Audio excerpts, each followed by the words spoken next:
आगे बढ़ते हैं हम अपन।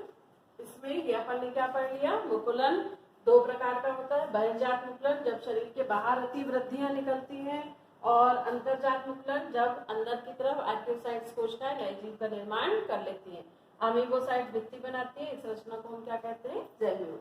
आगे बढ़ते हैं, अगली अलैंगिक जनन की विधि अपन पढ़ते हैं। अगली जो विधि है वो है समविभजन या खंडन भी कहा जाता है।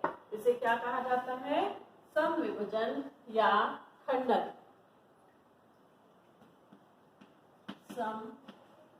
समविभजन या खंडन बहुत ही सिंपल विधि है। इसमें क्या होता है, इस विधि में शरीर जो शरीर है वो अलग अलग कोशिकाओं से बना होता है।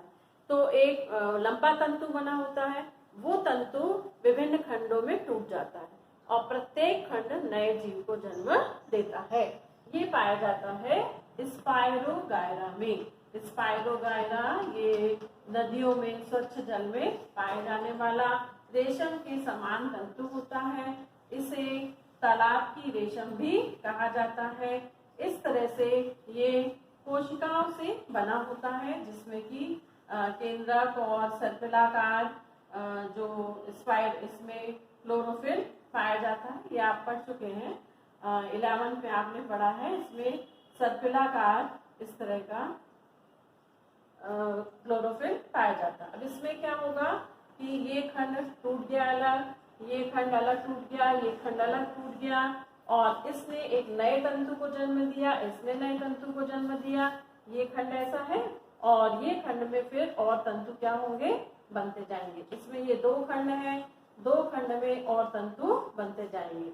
तो इसीलिए इसे कहा जाता है समविभजन या खंडन। इसमें पाया जाता है स्पाइरोगायरा में। इसमें खंड टूटते जाते हैं और प्रत्येक खंड से नया तंतु निर्मित होते जाता है। अगला है जो पांचवा प्रकार है वो है बीजाणु जनन। अगला प्रकार कौन सा है, बीजाणु जनन। पांचवा बीजाणु जनन। बीजाणु स्पोर्स, इसको हम जनन किसके द्वारा, बाय स्पोर्स। स्पोर्स क्या होते हैं, बीजाणु। बीजाणु में जो क्रोमोसोम है वो 2n यानी द्विगुणित होते हैं, यानी इसमें किसी भी तरह का अर्धसूत्री विभाजन नहीं होता। ये समसूत्री विभाजन द्वारा बनते हैं। इसमें भी अलग अलग प्रकार हैं, और एक बार में बहुत संख्या में बनते हैं, किसी में एक बार में एक बनता है। ऐसे बहुत सारे बीजाणु बनते हैं और अंकुरित होकर नए जीव को जन्म देते हैं। विभिन्न जीवों में ये अलग अलग तरह से होता है। तो बीजाणु जनन का जो पहला प्रकार है वो है चल बीजाणु द्वारा। किसके द्वारा, चल बीजाणु द्वारा। अब देखिए चल बीजाणु किसको बोलते हैं और अचल किसको बोलते हैं। देखिए सिंपल सी बात, ये अचल है, इसमें प्रचलन के लिए कोई अंग नहीं। ये कैसा है, चल बीजाणु, क्योंकि इसमें प्रचलन के लिए अंग है। इसमें ये जो है ये रचना, ये कहलाती है कशाभिका। इस रचना को क्या बोलते हैं, कशाभिका। ये किसी में एक हो सकती है, किसी में दो हो सकती है, किसी में तीन हो सकती है, किसी में चार भी हो सकती है। अलग अलग बीजाणुओं में इनकी संख्या अलग अलग होती है। जैसे क्लेमाइडोमोनास में इसकी संख्या 2 होती है ना। वॉल्वक्स वगैरह में इनकी संख्या 2 होती है। यूलोथ्रिक्स में इसकी संख्या 4 होती है। तो पहला जो बीजाणु जनन है वो क्या है, चल बीजाणु द्वारा। इसमें होता क्या है, जो क्लेमाइडोमोनास है, क्लेमाइडोमोनास में ये इस तरह का पौधा है। इसके अंदर ही अंदर इसमें इसके केंद्रक से इस तरह की रचनाएं अंदर बन जाती हैं, और ये रचना, ये इसको फाड़कर कहाँ निकाल आती हैं, शरीर के बाहर। और प्रत्येक जो रचना है ये अंकुरित होकर नए जीव को जन्म देती है। तो पहला कौन सा हो गया, किसके द्वारा, चल बीजाणु द्वारा। किसके द्वारा, चल बीजाणु द्वारा। और चल बीजाणु से किसमें पाया जाता है ये? यूलोथ्रिक्स में। किसमें पाया जाता है? यूलोथ्रिक्स में। फिर दूसरा है अचल बीजाणु द्वारा। अचल बीजाणु का मतलब है जिनमें कशाभिका नहीं पाई जाती। अचल बीजाणु द्वारा। अब ये किसमें पाया जाता है? ये कई प्रकार की जो कवक है उसमें पाया जाता है। पेनिसिलियम और इन सब में, ये एस्परजिलस, इनमें ये पाया जाता है। अब ये भी दो प्रकार का होता है, बहिर्जात या अंतर्जात। कितने प्रकार का होता है? दो प्रकार, अंतर्बीजाणु या बाह्य बीजाणु। तो पहले अपन देखते हैं अंतर्बीजाणु। कौन से बीजाणु? अंतर्बीजाणु। अंतर्बीजाणु कैसे बनते हैं? अंतर्बीजाणु बनने के लिए जैसे ही जो कवक तंतु हैं, ऐसे कवक पाई जाती हैं। ये किसमें पाया जाता है? कवक में। तो ये कवक के ऐसे तंतु बिखरे हुए रहते हैं। इनमें से ये बहुत सारे तंतुओं में से कोई एक तंतु इस तरह से अनुदैर्ध्य रूप से खड़ा हो जाता है और इसमें भोजन इकट्ठा होने लगता है। इसमें और तंतु ये है, ये इस तरह से होगा और इसमें भोजन इकट्ठा होगा। जब इसमें भोजन इकट्ठा होगा तो इसका जो केंद्रक है वो केंद्रक बहुत सारे भागों में टूट जाता है और टूट जाने के बाद इसमें इसकी रचना इस तरह से हो जाती है। इसके अंदर बहुत सारे केंद्रक के हिस्से हैं और प्रत्येक केंद्रक के हिस्से के आजू बाजू जीव द्रव्य जमा हो चुका है। इस रचना को, ये जो एक एक रचना है, इसे कहा जाता है बीजाणु। और लगातार अभी इसको भोजन की आपूर्ति होती रहती है। कब तक होती रहती है? जब तक ये बीजाणु पूर्ण रूप से सक्षम नहीं हो जाते। किसके द्वारा होती है? यहाँ पर एक रचना होती है जिसको कहा जाता है कॉल्यूमेला। क्या कहा जाता है उसको? कॉल्यूमेला। ये कॉल्यूमेला से नीचे से यहाँ पर इस तरह से कॉल्यूमेला पाया जाता है। ये कॉल्यूमेला भी इस तरह से रचना फूली हुई रहती है और इससे लगातार इसमें भोजन पानी जाता रहता है। ये भोजन पानी तब तक जाता है जब तक कि ये पूरे बीजाणु बन नहीं जाते, परिपक्व नहीं हो जाते। और इस समय इस रचना को कहा जाता है बीजाणुधानी। क्या कहा जाता है इसको? बीजाणुधानी या स्पोरेंजियम। इंग्लिश में कहते हैं स्पोरेंजियम और इसे कहते हैं बीजाणुधानीधर। बीजाणुधानीधर, स्पोरेंजियोफोर।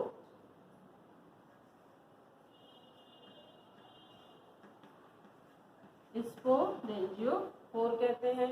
और स्पोरेंजियोफोर में क्या भरे हुए हैं? इन्हें कहते हैं स्पोर्स या बीजाणु। इन्हें क्या कहते हैं? स्पोर्स। हिंदी में कहते हैं बीजाणु। अब जब ये बीजाणुधानी पूर्ण रूप से परिपक्व हो जाती है तो परिपक्व होने के बाद इसका रंग बदल जाता है और इसको भोजन और पानी की आपूर्ति बंद हो जाती है। उस अवस्था में ये बीजाणुधानी अब क्या हो जाती है? ये फट जाती है और फटने से ये बीजाणु कहाँ निकलते हैं? बाहर निकलते हैं और बाहर निकलकर ये अंकुरित होते हैं। अंकुरित होकर फिर इस तरह से नया तंतु बने। ठीक है, इससे हम क्या, कौन से बीजाणु बनेंगे? ये कहाँ बन रहे हैं? बीजाणुधानी के अंदर। इसलिए इनको कौन से बीजाणु बोला जाता है? अंतः बीजाणु। कहीं पर अंतर बीजाणु लिखा होगा और कहीं पर क्या लिखा होगा? अंतः बीजाणु। ठीक है, आगे बढ़ते हैं अब अपन। अब किसमें आएंगे अपन? अब आएंगे बहिर्बीजाणु यानी बाह्य बीजाणु। ये बाह्य बीजाणु कैसे बनते हैं? जैसे पेनिसिलियम। पेनिसिलियम एक कवक है जिसके द्वारा पेनिसिलियम प्रतिजैविक का निर्माण हुआ था। वो एक कवक है और इसमें क्या होता है? इसमें बीजाणुधानी तो बनती है और इस बीजाणुधानी के अंदर बीजाणु नहीं बनते। बीजाणु अंदर नहीं बनते और ये कहाँ बनते हैं? ये बनते हैं इस बीजाणुधानी के बाहर। कहाँ बनते हैं इस बीजाणु धानी के बाहर। किस तरह से बनते हैं ये इस तरह से, यहाँ छोटे ऊपर की ओर बड़े, ऐसे बीजाणु बनते हैं।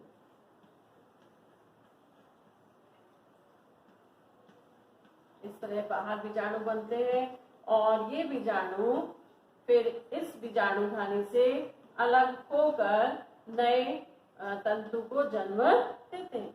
इस तरह की रचना बनते हैं। इसमें चूंकि बीजाणु कहाँ बन रहे हैं, बीजाणु धानी से बाहर, तो इसीलिए इसे क्या कहा जाता है, कौन सी बीजाणु, बाह्य बीजाणु कहा जाता है।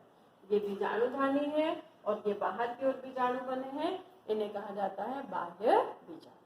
ठीक है, तो ये कौन से बीजाणु हो गए, बाह्य बीजाणु अचल बीजाणुओं में। ठीक है, अब आगे बढ़ते हैं अपन। बाह्य किसमें पाया जाता है, एस्परजिलस में। ये म्यूकर में अंतः बीजाणु बनते हैं और एस्परजिलस में और पेनिसिलियम में कौन से बीजाणु बनते हैं, बाह्य बीजाणु। ठीक है, अब बीजाणु जनन में तीसरा है ओइडिया। कौन सा है तीसरा, ओइडिया। ओइडिया में क्या होता है, ओइडिया में जो ओइडिया है इसमें कवक का कोई तंतु है, ये कवक का तंतु है जिसमें बहुत सारी कोशिकाएं हैं। इनमें क्या होगा, इनमें धीरे धीरे तंतुओं में कोई कोई कोशिका जो है ये एक बीजाणु का रूप धारण कर लेंगी। ऊपर की कोशिकाएं बीजाणु का रूप धारण कर लेंगी, अंदर बनेंगे और धीरे धीरे एक एक बीजाणु इस तरह से अलग होता जाएगा और अलग होकर ये गिरकर अंकुरित होगा। अंकुरित होने के बाद इससे नया तंतु निर्मित होगा। ये गिर गया, उसके बाद अगला गिरेगा, फिर अगला गिरेगा। इस तरह की रचना जिसमें कवक तंतुओं की प्रत्येक कोशिका में एक एक बीजाणु बनता है, उसे हम क्या बोलते हैं, ओइडिया। इस रचना को क्या बोलते हैं, ओइडिया कहते हैं। ठीक है, ये भी किसमें पाया जाता है, ये भी कवक में, म्यूकर वगैरह में पाया जाता है। ठीक, फिर अगला है क्लेमाइडो बीजाणु। क्लेमाइडो बीजाणु। क्लेमाइडो बीजाणु कैसे होते हैं, क्लेमाइडो बीजाणु में ये एक तंतु है, इस तंतु में बहुत सारी कोशिकाएं हैं। अब इसमें क्या होता है, भोजन ज्यादा मात्रा में इकट्ठा होने लग जाता है और जो प्रत्येक कोशिका है, ये प्रत्येक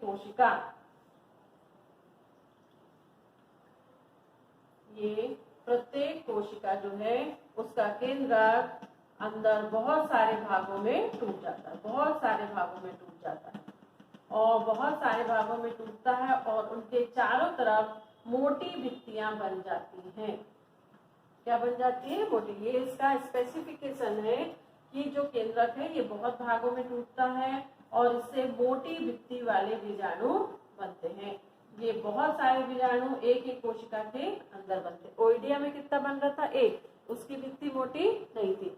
इसमें एक ही कोशिका के अंदर बहुत सारे बीजाणु बनते हैं और प्रत्येक में कैसी भित्ति पाई जाती है, मोटी भित्ति। ये इनकी विशेषता है और ये भी एक एक क्लेमाइडो बीजाणु की कोशिका नीचे गिरेगी अलग होकर, उससे फिर बीजाणु निकलेंगे क्लेमाइडो बीजाणु और प्रत्येक क्लेमाइडो बीजाणु अंकुरित होकर नए तंतु को जन्म दे। इसे कहा जाता है क्लेमाइडो बीजाणु। तो यहाँ पर अपना खत्म हुआ कौन सा जनन, बीजाणु जनन। अब अपन देखते हैं पुनरुद्भवन। क्या देखते हैं अब अपन, पुनरुद्भवन।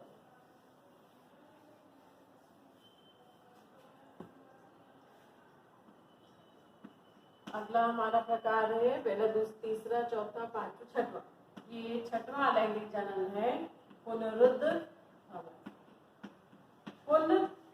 देखो इसको अलग अलग भागों में बांटे तो पुनः उद्भवन। पुनः उद्भवन का मतलब होता है फिर से बनना, फिर से बनना।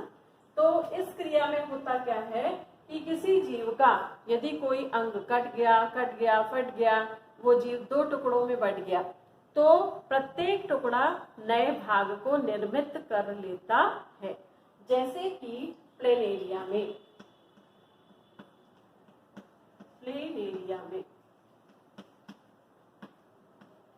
में क्या होता है? प्लेनेरिया में ये है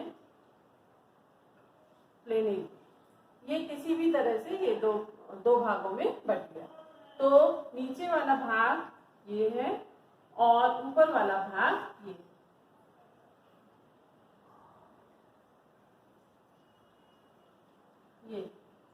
अब क्या होगा?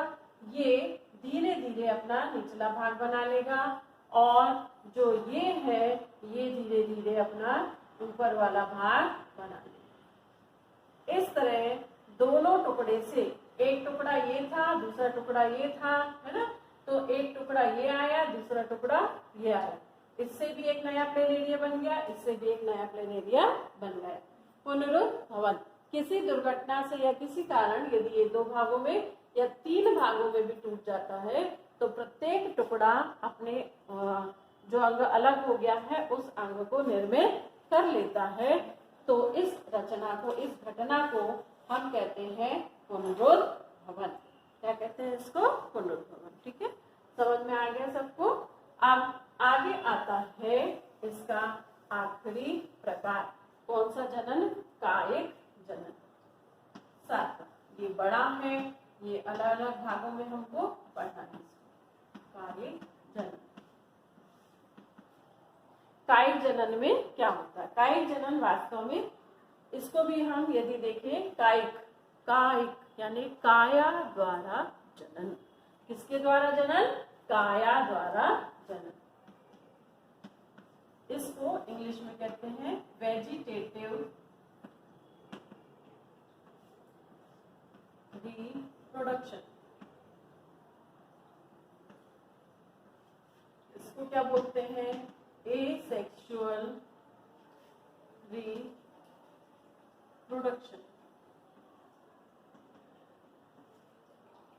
वेजिटेटिव रिप्रोडक्शन का मतलब है काया द्वारा जनन। अब यदि कोई पौधा है तो उस पौधे की काया क्या होती है? उस पौधे की काया होती है उसकी जड़, उसकी तना, उसकी पत्ती, उसके फूल और फल। लेकिन फूल और फल इसमें नहीं आते अलैंगिक जनन में। जो फूल है वो उसका लैंगिक अंग है, क्योंकि उसमें लैंगिक प्रजनन अंग होते हैं। तो जड़, तना, पत्ती या फिर किसी अन्य भाग से, फूल के अलावा या बीज के अलावा पौधे के पूरे भागों में से यदि इन भागों से जनन होता है तो उसको किसके अंतर्गत रखा जाता है? कायिक जनन के अंदर रखा जाता है। ये जो कायिक जनन है ये भी कितने प्रकार का होता है? दो प्रकार का होता है। कौन कौन से होते हैं? पहले प्रकार, पहला है प्राकृतिक कायिक जनन। प्राकृतिक कायिक जनन। और दूसरा होता है कृत्रिम कायिक जनन। तो प्राकृतिक कायिक जनन और कृत्रिम। प्राकृतिक कायिक जनन का मतलब है जो स्वयं होता रहता है, हमें नहीं करना पड़ता, किसी अन्य जीव द्वारा नहीं होता, स्वयं होता रहता है ऐसा जनन, उसे हम कहते हैं प्राकृतिक कायिक जनन। ना तो हमें कुछ उसका दाव लगाना है, कुछ नहीं करना है, अपने आप अपन ने किसी जगह पर थोड़ी सी घास लगा दी तो कुछ समय बाद देखेंगे वो घास अपने आप पूरी जगह फैल गई। कहीं पर हमने थोड़ा सा पुदीना लगा दिया तो वो पुदीना भी कुछ समय पश्चात हम देखेंगे, कुछ समय मतलब कुछ दिनों या महीने बाद, तो वो पूरे में क्या हो जाता है? फैल जाता है। आप देखते होंगे गमले में यदि खट्टी बूटी या कुछ ऐसे खरपतवार उगाती है तो वो अपने आप पूरे में क्या हो जाती है? फैल जाती है। वो हम लगाते नहीं है, क्यारियों में हम इन चीजों को नहीं लगाते, परंतु ये अपने आप ही धीरे धीरे फैलती जाती है, खुद हो जाती है। इसे कहते हैं कायिक कौन सा जनन? कौन सा वाला? प्राकृतिक जनन। ठीक है। जंगलों में बहुत से ऐसे पौधे होते हैं जो धीरे धीरे अपने आप, झाड़ियाँ अधिकतर जो होती है जंगली झाड़ियां अपने आप धीरे धीरे बढ़ती रहती है, उसको किसी प्रकार का जनन दूसरों के द्वारा करवाने की आवश्यकता नहीं होती। तो इसे कहा जाता है कौन सा जनन? प्राकृतिक जनन। प्राकृतिक रूप से जड़, तने या पत्ती द्वारा यदि जनन होता है तो उसे हम कहते हैं प्राकृतिक जनन। प्राकृतिक जनन को पहले पढ़ लेते हैं, फिर अपन पढ़ेंगे कृत्रिम जनन। ठीक है, ये तो अपन ने पूरा पढ़ लिया। अब अपन देखते हैं प्राकृतिक जनन। प्राकृतिक, नेचुरल वेजिटेटिव रिप्रोडक्शन। प्राकृतिक कायिक जनन, नेचुरल वेजिटेटिव रिप्रोडक्शन।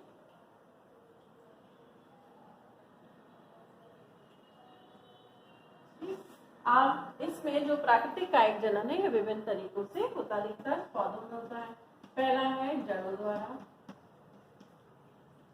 इसके द्वारा, जड़ों द्वारा। ये किस में पाया जाता है? ये पाया जाता है ज्यादातर सकले में, कंद वाली जो चीजें होती है, सकला यानी शकरकंद। शकरकंद है, अदरक है, इन सब में ये पाया जाता है। फिर उसके बाद में अगला है डहेलिया में भी ये पाया जाता है। उसके बाद में दूसरा तने द्वारा। अब तने द्वारा किन किन तरीकों से होता है तो उसके तरीके हैं अंतः भूस्तारी, फिर दूसरा है बाह्य भूस्तारी, फिर तीसरा भूस्तारिका और चौथा है भूस्तारी। अब ये किनमें होता है तो बाह्य भूस्तारी जैसे दूध में, ये खट्टी बूटी में, भूस्तारिका जली पौधे जैसे पिस्तिया में, भूस्तारी चमेली जैसे पौधों में ये पाया जाता है। इतने तरह से प्राकृतिक रूप से तनों द्वारा प्रजनन होता है। अब उस पे यदि कंद जाए अपन, कंद द्वारा जनन, तो जो तने हैं वो कंद भी बनाते हैं। ये वाले जो तने थे ये कौन सा तना था? वायवी तना। कौन सा तना था? वायवी तने द्वारा। अब अगला जो प्रकार है वो है भूमिगत तने द्वारा।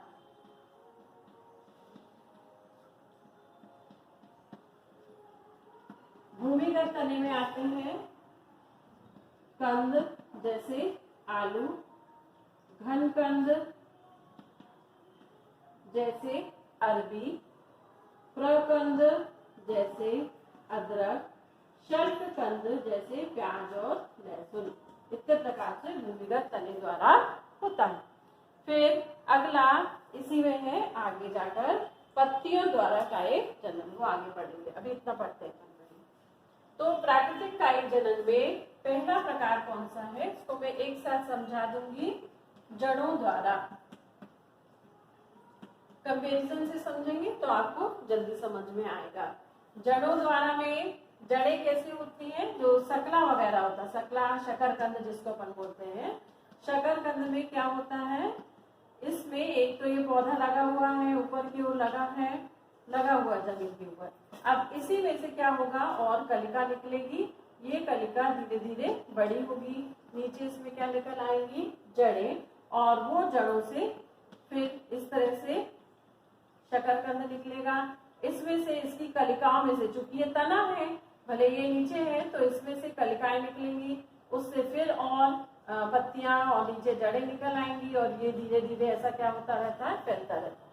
इसी तरह किसमें पाया जाता है? डहेलिया में भी पाया जाता है। अब इसके बाद है वायवी तने द्वारा। किसके द्वारा?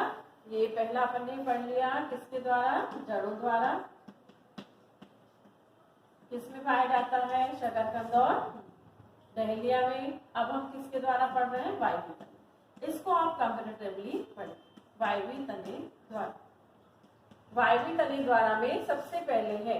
अब देखिए मैं अलग अलग चित्र बना, ये जमीन है,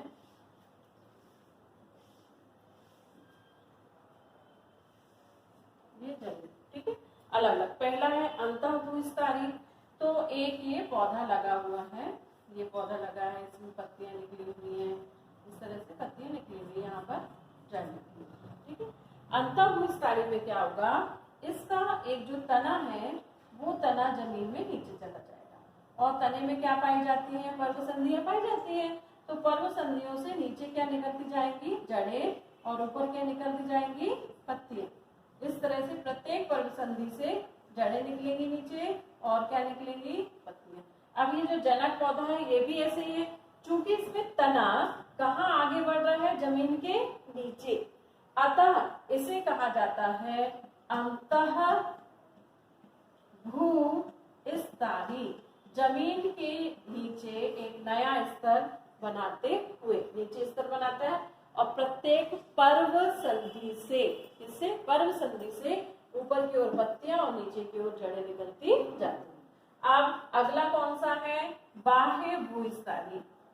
बाह्य भूस्थारी ये खट्टी बूटी में पाया जाता है। बाह्य भूस्थारी में क्या होगा, ये घास लगी हुई है या पुदीना लगाया हुआ है, इसमें से इसकी जो तना है ये इस तरह से जमीन के ऊपर जाता है। कहाँ जाता है, जमीन के ऊपर, और इसकी प्रत्येक पर्व संधि से नीचे की ओर जड़ें और ऊपर की ओर पत्तियां निकलती हैं।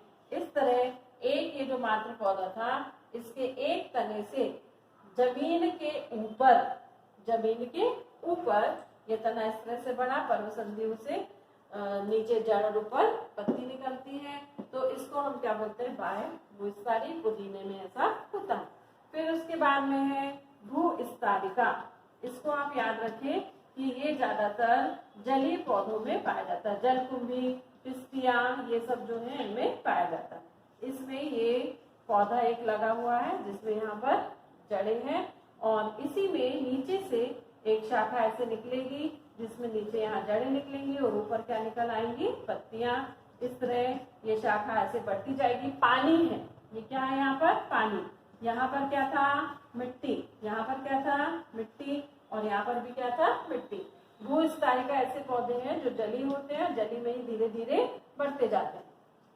ये बढ़ते जा रहे हैं और धीरे धीरे पूरे तालाब को कवर कर लेते हैं। तो ऐसे पौधों को हम क्या कहते हैं, भूस्थारिका प्रजनन। जलकुंभी, पिस्तिया, ये सब इसके अंतर्गत आते हैं। अब अगला जो है भूस्थारी। भूस्थारी कैसा होता है, ये छोटे छोटे पौधे होते हैं, थोड़े से बड़े होते हैं, ये इस तरह से, जैसे चमेली, चमेली का जो पौधा उसमें होता है, इस प्रकार से पाया जाता है प्रजनन भूस्थारी। इसमें ये जो अपने आप ही यहाँ जड़े हैं और ये क्या है, वो पूरा पौधा है जिसमें पत्तियां लगी हुई हैं। अब बहुत ज्यादा बड़ा नहीं होता ये पौधा, तो इसकी एक शाखा जो है वो आकर ऐसे नीचे झुक जाती है, थोड़ी अर्धवायवीय और फिर नीचे। भूस्थारी में कैसा प्रजनन होता है, जो तना है वो भूस्थारी होता है और आकर वो फिर नीचे झुक जाता है। यहाँ से क्या निकलती है, जड़ें, और यहाँ से फिर क्या निकलता, तना और पत्तियां उग जाती हैं। तो इस चीज को हम क्या बोलते हैं, भूस्थारी। किसमें पाया जाता है, ये चमेली में, ठीक है। अब अपन इसका अगला प्रकार पढ़ते हैं। कौन सा प्रकार पढ़ेंगे, अगला पढ़ेंगे भूमिगत तने द्वारा। कौन से तने द्वारा, भूमिगत तने द्वारा।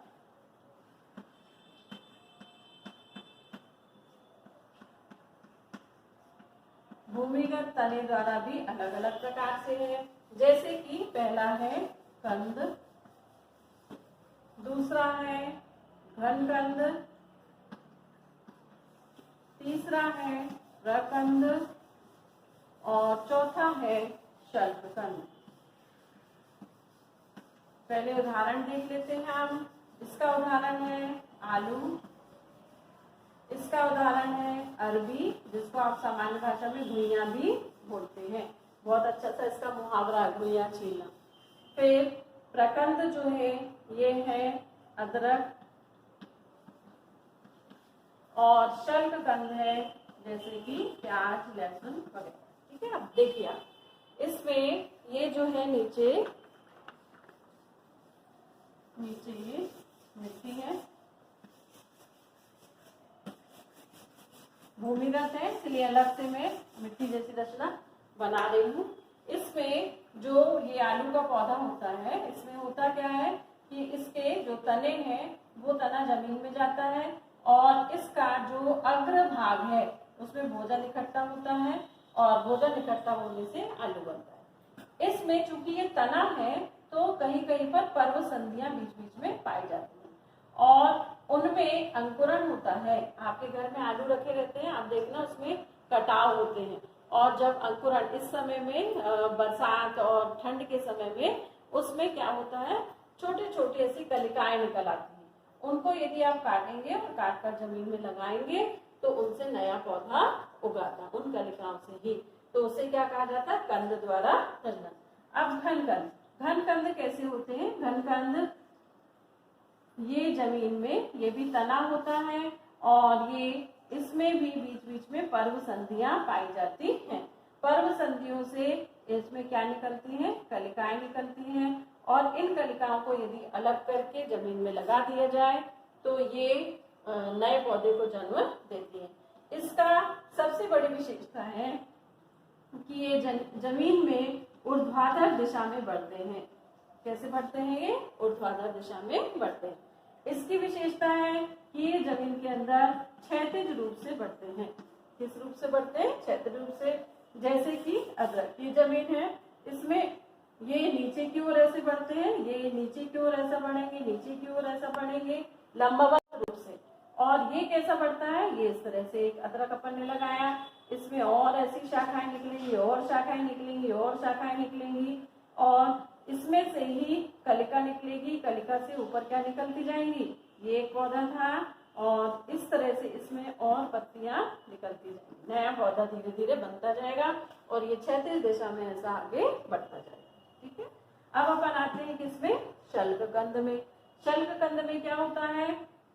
ये अपन ने एक लहसुन या एक प्याज अपन ने यहाँ पर लगा दिया छोटा सा, जिसमें एक पत्ती निकली हुई है। ठीक है, अब क्या होगा, इसमें ये जो पत्ती निकली है ये पत्ती इस तरह से आई हुई है। ठीक, अब अगली पत्ती यहाँ से ऐसे निकलेगी, जो अगली पत्ती है इसके अंदर से निकलेगी, अगली पत्ती इसके अंदर से निकलेगी, अगली पत्ती, अगली पत्ती, अगली पत्ती, ऐसे निकलती जाएगी और ये नीचे की ओर इसको चारों तरफ से क्या करती जाएंगी? घेरती जाएंगी। यहाँ पर क्या है? जड़ है। इन पत्तियों में यहाँ पर भोजन इकट्ठा हो जाएगा। ये पत्तियां हैं और ये क्या है? तना। इस तने में भोजन इकट्ठा होगा और जो सबसे ऊपरी हिस्से वाली पत्ती होगी वो सबसे नई होगी। सबसे ऊपर वाली पत्ती सबसे नई और सबसे अंदर वाली पत्ती सबसे ताजी। तो जो सबसे बाहर वाली पत्ती है वो सबसे पुरानी हो जाती है, तो धीरे धीरे सूख जाती है, इसीलिए इसे कहा जाता है शल्ककंद। इसे भी जो छोटे छोटे शल्ककंद यानी प्याज होते हैं उन्हें जमीन में लगाएं तो नया पौधा उससे उग जाता है। ठीक है, सबको समझ में आ गया होगा। अब चौथा इसमें है किसके द्वारा? पत्तियों द्वारा। चौथा जो है किसके द्वारा है? पत्तियों द्वारा। तो पत्तियों द्वारा किसमें होता है? चलिए देखते हैं अपन। चौथा, पत्तियों द्वारा। एक पौधा है जिसका नाम है अजूबा, उसे पत्थर चट्टा भी कहा जाता है, चट्टानों में भी वो उगाता है।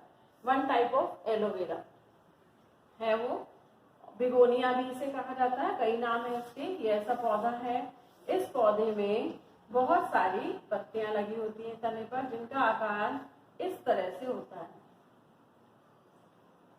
इस तरह का आकार होता है, थोड़ी मोटी और मांसल पत्ती होती है ये। अब होता क्या है, बरसात में जब भोजन काफी मिलता है और नमी रहती है वातावरण में, तो उस समय इनमें इसके प्रत्येक कटाव पर एक एक पौधा ऐसा जन्म ले लेता है। पत्ती में ऐसी कलिकाएं लग जाती हैं कुछ पत्तियों में और जड़ें बन जाती हैं प्रत्येक कटाव में। ऐसे बहुत सारे, और ये यहीं पर थोड़ी पौधे पर लगे लगे ही धीरे धीरे बड़ी होती रहती है। अब क्या होता है, अंत में ये पत्ती जो है यहाँ से टूट कर जमीन में गिर जाती है। जब जमीन में गिर जाती है तो ये जितने भी यहाँ पर कलिकाएं लगी हुई हैं, यहाँ जमीन में जाकर प्रत्येक कलिका एक नए पौधे को जन्म देती है। इस तरह पत्तियों में प्रजनन पाया जाता है। ठीक, तो ये हो गया हमारा पूरी तरह का कौन सा प्रजनन, अलैंगिक प्रजनन भी बोल सकते हैं आप इसको। और अलैंगिक प्रजनन का कौन सा प्रकार था, प्राकृतिक प्रकार। इसके बाद अब हम आगे अगले वीडियो में पढ़ेंगे कृत्रिम प्रकार। ठीक है, तो अभी मेरे प्रश्न आप सुने और उनके उत्तर देंगे। ठीक है, कमेंट बॉक्स में आप उनका आंसर लिखेंगे। पहला प्रश्न, जेम्यूल किस जीव में बनते हैं? दूसरा प्रश्न,